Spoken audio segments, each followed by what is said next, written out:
Hello everyone, आज देखेंगे chapter 6।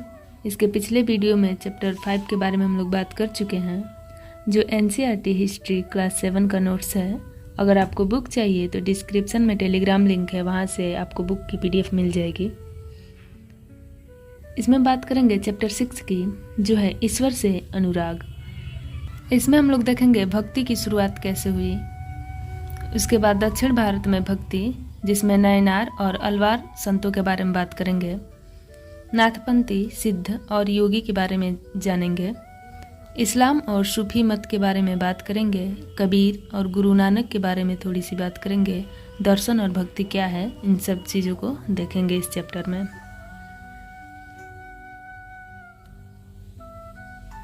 सबसे पहले देखते हैं भक्ति की शुरुआत, जिसमें प्रमुख देवता शिव, विष्णु व दुर्गा को बताया गया है। अब देखेंगे दक्षिण भारत में भक्ति, नयनार और अलवार।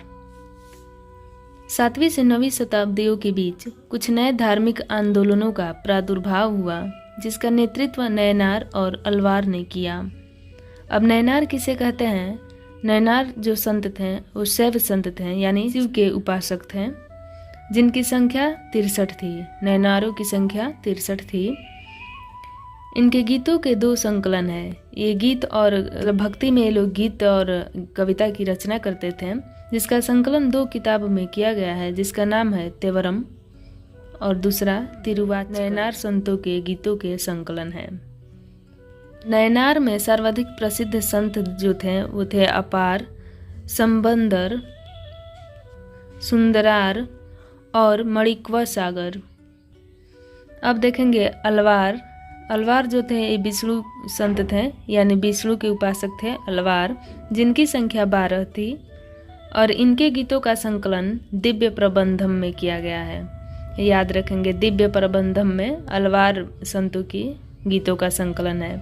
इसमें सर्वाधिक प्रसिद्ध जो संत थे वो थे पेरियल अलवार और उनकी पुत्री अंडाल, तोरण डिप्पोड़ी अलवार और नम्मालवार।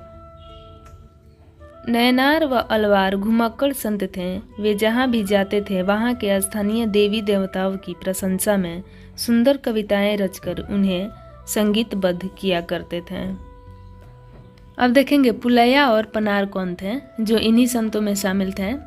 पुलैया और पनार नयनार व अलवार संतों के सभी जातियों के संत थे, यानी नयनार व अलवार संतों का जो समूह था उसमें सभी जातियों के संत शामिल थे, जिसमें अस्पृश्य जो अछूत जिन्हें कहा जाता था, पुलैया व पनार जो थे अस्पृश्य थे, ये भी शामिल थे इसमें। यह लोग बौद्ध और जैन के आलोचक थे तथा शिव और विष्णु के प्रति सच्चे प्रेम को मुक्ति का मार्ग बताते थे।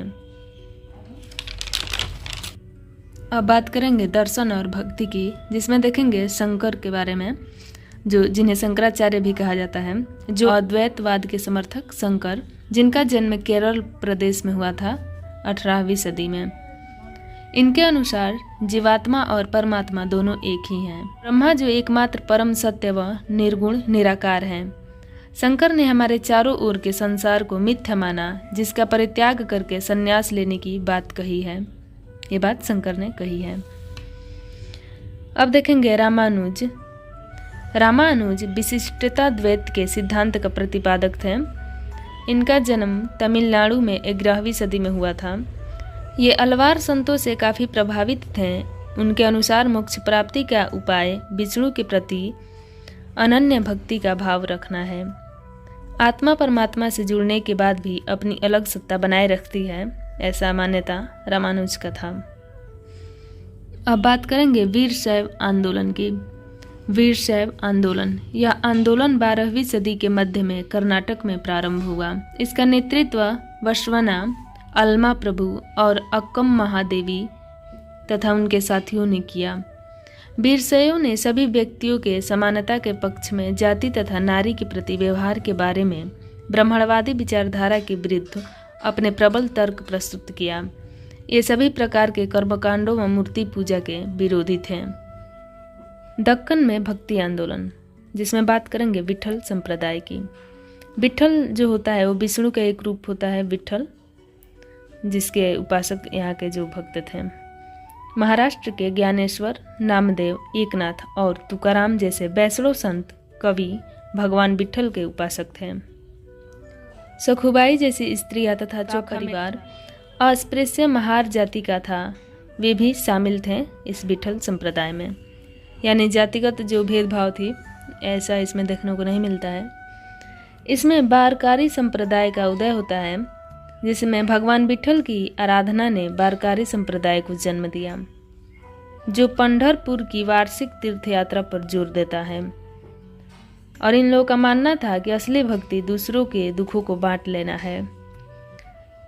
ये बारकारी संप्रदाय जो था ये मानते थे कि असली भक्ति दूसरे के दुखों को बांट लेने में ही है। गुजराती संत नरसिंह मेहता लिखते हैं, वैष्णो जन तो तेने कहिए पीर पराई जाने रे। और इसमें अभंग जो है, अभंग ये विट्ठल संप्रदाय के जो भक्त थे अभंग लिखा करते थे, जिसका अर्थ होता है मराठी भक्ति गीत। अभंग मराठी भक्ति गीत होता था। अब देखेंगे नाथपंथी सिद्ध और योगी। संसार का परित्याग कर निराकार परम सत्य का चिंतन मनन और उनके साथ एक हो जाने की अनुभूति ही मोक्ष का मार्ग है, ये मानते थे। यह समूह नीची कही जाने वाली जातियों में बहुत लोकप्रिय हुए। उत्तरी भारत में लोकप्रिय शक्ति बना नाथपंथी सिद्ध और योगियों का। इसके बाद देखेंगे सूफी जो रहस्यवादी थे। इस्लाम ने एक ईश्वरवाद का प्रचार किया। 8वीं और 9वीं शताब्दी में इस्लामिक पवित्र कानून शरिया और इस्लामिक धर्मशास्त्र के विभिन्न पहलू विकसित हुए। मध्य एशिया के महान सूफी संत जिसमें थे गज्जाली, रूमी और सादी। सूफी भी अपनी भावनाओं को व्यक्त करने के लिए काव्य रचना करते थे। अब देखेंगे ऋषि पंथ जो 15वीं एवं 16वीं सदी में सूफीवाद ऋषि पंथ का उदय कश्मीर में हुआ। और ऋषि पंथ का स्थापना शेख नर्रुद्दीन वली के द्वारा किया गया, जिन्हें नंद ऋषि के नाम से भी जाना जाता है। ऋषि संतों को समर्पित कई स्मारक कश्मीर में कई भागों में पाए जाते हैं। 11वीं शताब्दी में अनेक सूफी मध्य एशिया से आकर भारत में बसने लगे, जिनमें चिश्ती सिलसिला अधिक प्रभावशाली था। इसमें औलियों की एक लंबी परंपरा थी। अब देखेंगे खानकाह किसे कहते हैं। खानकाह जो था ये सूफी संस्था था, जहाँ सूफी संत अक्सर रहते भी थे या रहते भी हैं, खानकाह उसे बोला जाता है। यहाँ अजमेर के जो सूफी संत थे ख्वाजा मुइनुद्दीन चिश्ती, दिल्ली के कुतुबुद्दीन बख्तियार काकी, पंजाब बाबा फरीद, दिल्ली ख्वाजा निजामुद्दीन औलिया, गुलबर्ग के बंद नवाज गिसुदराज। 13वीं सदी का महान सूफी शायर जलालुद्दीन रूमी था। यह ईरान का था। इसने फारसी में काव्य रचना की थी। अब देखेंगे चैतन्य देव जो 16वीं सदी के बंगाल के एक भक्ति संत थे। चैतन्य देव इन्होंने राधा कृष्ण के प्रति निष्काम भक्ति भाव का उपदेश दिया। 13वीं सदी के बाद उत्तरी भारत में भक्ति आंदोलन की शुरुआत हुई। उत्तरी भारत में 13वीं सदी के बाद भक्ति आंदोलन की शुरुआत दिखती है। इसके अंतर्गत देखेंगे तुलसीदास। तुलसीदास ने ईश्वर को राम के रूप में धारण किया। इनकी रचना थी रामचरितमानस, जो अवधी भाषा में थी। अवधी पूर्वी उत्तर प्रदेश की बोली है। यह उनकी भक्ति भाव की अभिव्यक्ति और साहित्यिक कृति दोनों ही दृष्टि से महत्वपूर्ण है।